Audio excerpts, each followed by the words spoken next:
I don't know if any of you remember what Clint Eastwood did about 5 years ago when he was speaking at the Republican National Convention. You remember it's a very, I'm just trying to remember what it's like to have a monologue, which isn't quite a lecture, but you have to kind of talk to people for 20 minutes. It's very hard not to seem crazy. And you remember, I think Clint Eastwood actually just called a chair President Obama and talked to the chair for about 15 minutes. I won't do that, but it's always odd to know what to do in a monologue of this kind. So I thought I'd better talk about the topics that you really want to know about rather than the ones I'm interested in. Since I'm from South Africa, you'd want to know, what are Indians doing in South Africa? You'd want to know something about money.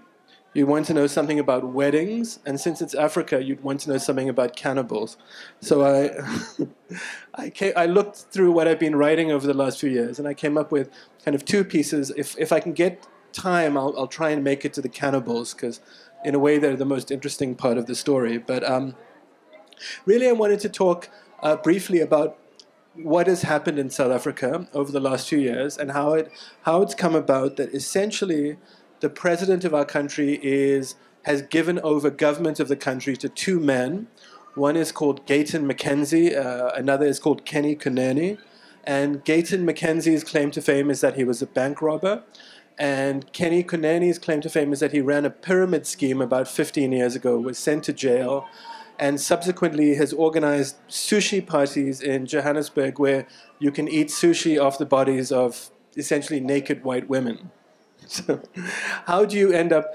You're India, so you're a much more respectable state than we are, but I thought I would tell a part of the story of how you ended up, going from Nelson Mandela to a sushi king. The first part of the story that everyone came to know was in fact related to a wedding, when a jumbo jet full of wedding guests from India arrived at a military base in South Africa on April 30th, 2013. Now, military bases usually are locked down and nobody can just land on them, and certainly you can't use them for your weddings. So South Africa was very puzzled at how this had happened. And of course it had happened because the Gupta family, whose weddings it was, had simply called up the president and he had said, sure, use my military base. In retrospect, the story was even deeper than that, because thanks to the international consulting firm KPMG, the Guptas actually billed the wedding to the South African taxpayer. So you can actually look at the itemized lists of surprisingly reasonable costs for truffles, for example, but about $30,000 for fireworks, which I felt was really excessive. And altogether, it was about a $6 million wedding bill, right? So it's a kind of wonderful example of a kind of a Bollywood ideal come to Africa. And the president didn't get into nearly as much trouble as you would have thought he might get into. In fact, he got into no trouble at all. About 2 years later, however, instead of just spending money on kind of a reasonable standard of Indian weddings, he went a little further. He removed the finance minister of South Africa, who at that time was a very respected man called Nhlanhla Nene. So on December 9th, 2015, he removed Nhlanhla Nene from office, and essentially the economy stopped working. Right? Banks basically stopped working, the interest rate went up dramatically, the exchange rate plummeted. And after a day, 2 days, in which he promised that his new appointment, who is a man called Dennis van Rooyen, was the most qualified economic minister ever, President Zuma gave up. He also denied that he was doing this because his girlfriend was running the national airline, or that he wanted to sign contracts with the Russians for unaffordable nuclear power plants. And after 3 days, anyway, he had removed Nhlanhla Nene on the Wednesday. On Saturday, he appointed a finance minister who happened to be a friend of my family's, called Praveen Gordhan, and the economy recovered somewhat since then. So it's known in South Africa as the week of three ministers, of three finance ministers.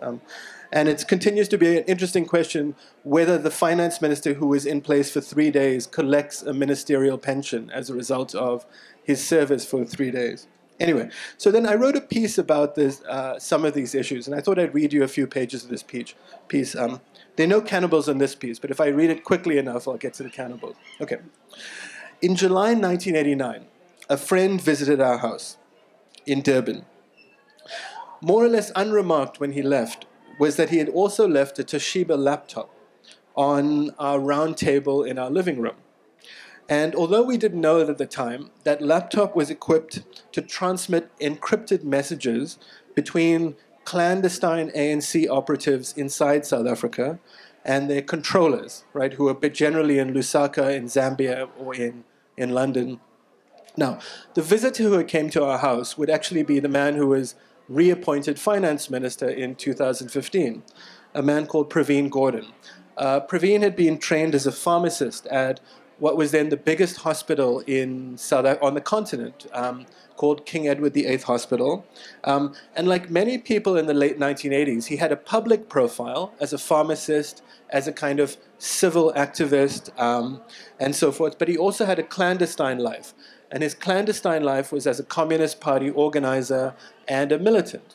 Right? So to some extent, he was involved in organizing military action as well. And he was particularly involved with these laptops and this attempt to create a clandestine network.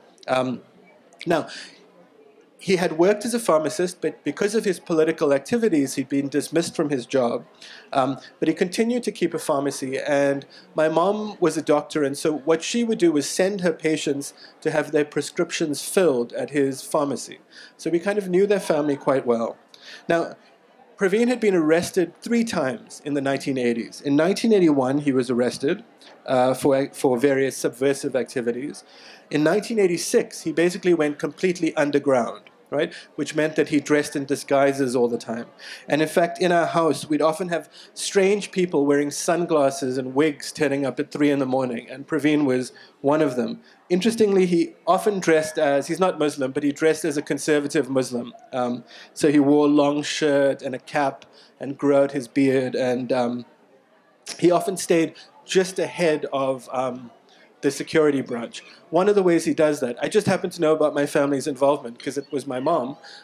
My mom was a dermatologist and would treat security branch policemen. Now, generally, white security branch policemen were not interested in talking, but the Indian security branch policemen would gossip all the time. So they would say, hey, you know, there's going to be a raid tomorrow or whatever, and thank you for giving me this ointment for my child or whatever. So through tips like that, Praveen Gordhan stayed ahead of the police for about 3 years. Finally, interestingly, after Nelson Mandela was released, he was arrested and charged with terrorism. And the government argued that despite Mandela's release, Gordhan was part of a plan to carry out an insurrection alongside the negotiations process. And in fact, the government wasn't entirely wrong, and I'm going to say a few words about what that plan was and why it was still in operation. In any event, he was granted amnesty. The ANC refused to negotiate until he was released, and he became a kind of senior lieutenant for Nelson Mandela over the next few years. And then he mutated into what is basically the most trusted civil servant in South Africa.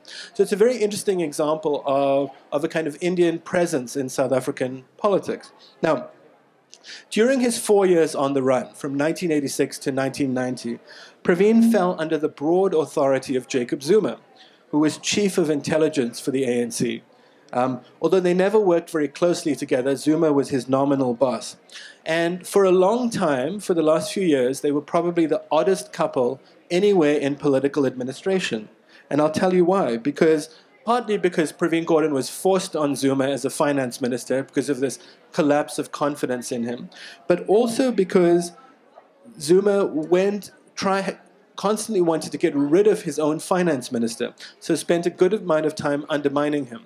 And eventually, at the end of the story, what happens is Zuma first tries to file fraud charges against Praveen Gordhan, and then he created an intelligence report claiming that Gordhan was was scheming with foreign powers to have Zuma removed from office. Anyway, it's a very rare case of a president undermining his own finance minister. When I tried to think of an equivalent in the world, I really couldn't think of one. If you can think of one, I'd be happy to hear it. In general, Gordhan held the confidence of many of the civil servants and civil society in the country, from the banks to the trade unions, the Communist Party, as well as corporations and the public. And he was seen as the person who would restrain the appetites of the Gupta family, but also of the very large number of people who are attached to Zuma. Partly they're attached to Zuma because they're his cousins or children. He has a large number of children, many mistresses, but also many hangers-on. And they control things like uranium mines, the railway networks. One of their kind of craziest schemes was they imported a huge number of train cars that were too big for our tracks. So we're talking not just we're talking not just millions of dollars here, but probably tens of billions of dollars of state contracts and tenders have gone through Zuma's family, all enabled by the Gupta family. And the real prize at the end of this road, interestingly, is a $100 billion contract for nuclear reactors, which is being pushed by the Russian government. So, when the Americans were very upset about Putin meddling in their election, I didn't feel a lot of sympathy because he'd already pretty much meddled in our country as well. But this relationship between Gordon and Zuma became a real duel within a few months of Gordon's appointment. So within about 3 months. In February 2016. And we heard rumors that Gordon was about to be charged with fraud. There were rumors of a dossier being prepared by KPMG proving that Gordon was crooked. And the reason that Gordon was so important as well, besides holding people's trust, was because for a decade from 1999, he served as commissioner of the South African Revenue Service. Now, I think you in India know you've already had your own demonetization episode. So you know what kind of how important the issue of black money is, right? Illegal money or secretive money flows. In a sense, in a country like yours or a country like ours, this is a vast part of the economy. And by the end of apartheid, nobody was paying taxes anymore. Right? Everybody understood that rates were crooked. So, for example, if you were black or Indian, your property rates were much higher than if you were white. Nobody wanted to contribute to the tax coffers at all. But Gordon is the person who did the most to fix that, because once he took control of the revenue services, he managed to roughly double the collection of tax revenue. And in many ways, the 15 years of relative peace South Africa had was built on that huge boom of tax revenue, because it could be handed out in welfare payments, in assistance to mothers with children, some forms of income, unemployment insurance. And if you look at the actual social welfare figures, until the last 3 years, those welfare transfers managed to cut the ratio of income between the top 10% and the bottom 10% by 1,000%. So in other words, it's one of the single most successful social programs in the world, assuming you believe in that kind of program, of course. But because Gordon stood in the way of these contracts, he was targeted by an intelligence report which claimed that he had tried to bug Zuma's house and several other kinds of transgressions, all of which on inspection turned out not to exist at all. Now, finally what happened was Zuma, well, I'll get to that part of the story in a minute. And I thought I'd tell you a bit more about the underground campaign that Gordon was involved with. So in 1988, the African National Congress, which was trying to replace the old government, realized that it wasn't getting very far. Most of the resistance was inside the country, was out of contact with the ANC. The ANC was outside the country. It ran very kind of sporadic guerrilla raids, and they'd blow up a post box or terrorize civilians in a shopping mall, but they weren't running an effective guerrilla campaign. So they decided to create something called Operation Vula. Vula means opening the door. And Gordon was one of the people put in charge of that. And it required these secure communication links. So somebody could be in Johannesburg and kind of somehow communicate directly with their commander. And the story of those communication links is very interesting, because instead of buying telecommunications gear from the Soviet Union or from the United States, the ANC was very worried that if they did that, there would be a backdoor in their equipment, and the Russians or Americans could listen in. So what they did was they hired their own I don't know what you call them in India. Their own IT guys, right? It was an early version of IT guys. They used to call them boffins when I was growing up, but I think that word has kind of... Those boffins' names were Tim Jenkin and Ronnie Press, as well as a spy who then became a minister called Ronnie Casseroles.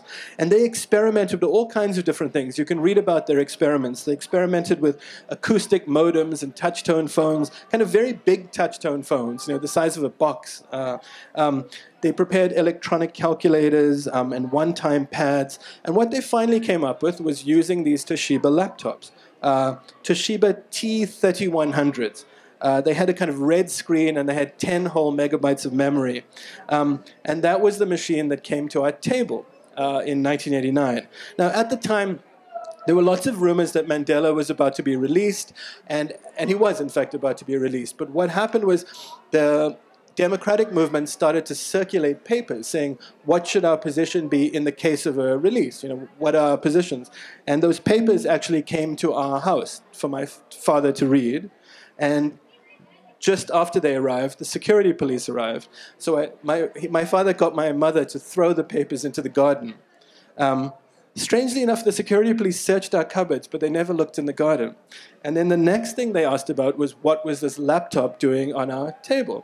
So I looked at it kind of dismissively, and I said, well, my sister just uses it to play video games. And you can tell that these security policemen were not very bright, because in 1989, what girl played video games? I mean, maybe nowadays we have like more girls, more women playing video games, but it was totally improbable that a girl would be playing video games then. Anyway, they said, all right, well, we're not interested in that, right? And they left us alone. There's a sort of sequel to the story, which is later on, my father had ran a unit which monitored children in prison, because the government was throwing a lot of kind of 12, 13-year-olds in prison, so there was kind of Scandinavian money which helped him set up a unit to kind of keep track of how many kids were in prison. And that particular unit was called the Community Research Unit, had a photocopying machine. And at that time, just like in the Soviet Union, a photocopying machine was like gold. It was like a weapon, because you could do stuff, you could print stuff, And unfortunately, someone in that unit was in touch with Operation Vula and sold them the photocopying machine, was discovered by the police, managed to escape. The police traced the photocopying machine back to my father's unit and decided to assassinate my family. Luckily, I was at university because I would have been traumatized. And they blew up the front of our house. And for years after, it was a landmine that went off at 3 in the morning. And for years afterwards, my mom would wake up. I think it was at 3:04, until in fact we moved to a completely different house. And they're all fine now. I'm not sure I'm doing for time, but okay. Let me tell you the end of this story, really, which is that what Praveen Gordhan did was to change the balance of what was legal and illegal. South Africans had gotten used to a world in which most things were illegal, or you could fix anything, or you could keep money secret, and it's very natural to us. And Gordhan, by selectively prosecuting people, by making it clear that the tax laws were going to be enforced, dramatically changed that feeling for about a decade. And it changed the country. I mean, you felt the country start to knit itself together again. And I think ultimately, that's what Zuma has undone. And the end of the story for Gordhan, anyway, is that on the 11th of September last year, 2016, Zuma filed, his justice minister filed charges against Gordhan. His prosecutor, who became known, his first name was Sean, so everybody got to know him as Sean the Sheep, because he was the most ridiculous prosecutor in history.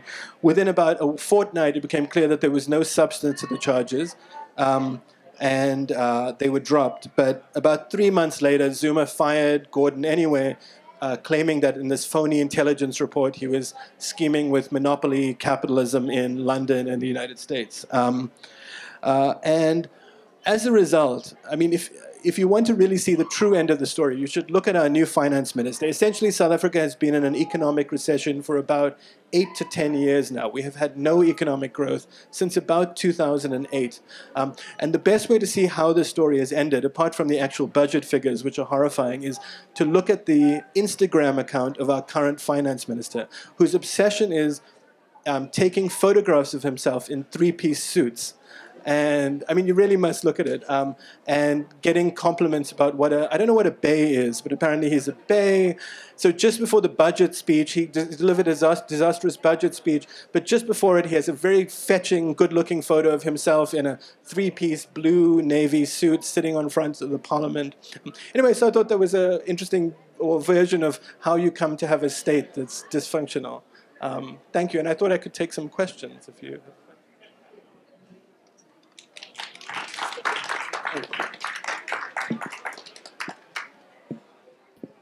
Wow, what a...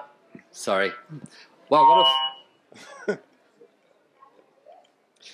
Need to get away from the mic. Very, very fascinating story. And I remember on the 9th of April, there were these protests that were happening all over South Africa. In fact, it made international headlines. I remember reading an article about just this, and there was this synopsis of the same story in the newspapers.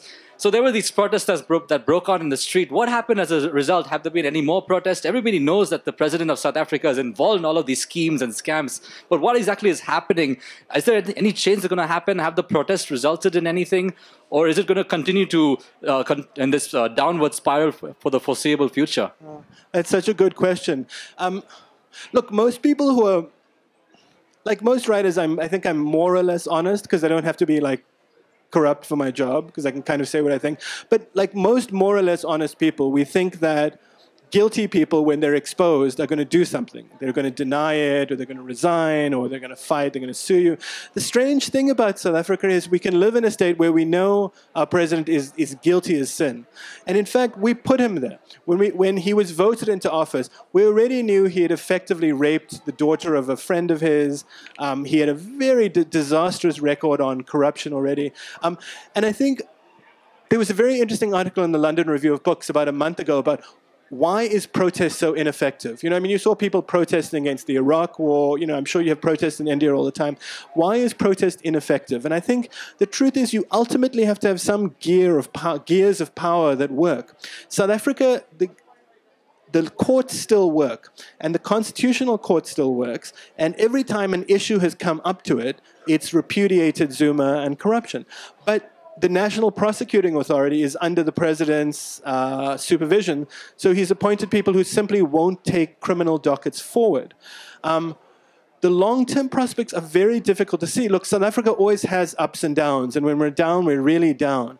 But I think in the last few months, I'd say in the last year, I think what we're looking at is the potential of a massive state crash like Zimbabwe. And we're looking at, for example, in Cape Town where I live, the city is very likely to run out of water completely in March, which means essentially the economy collapses, schools close down, businesses close down. So there is a chance that Zuma the other strange part of the story is Zuma thinks that his ex-wife is the best person to replace him.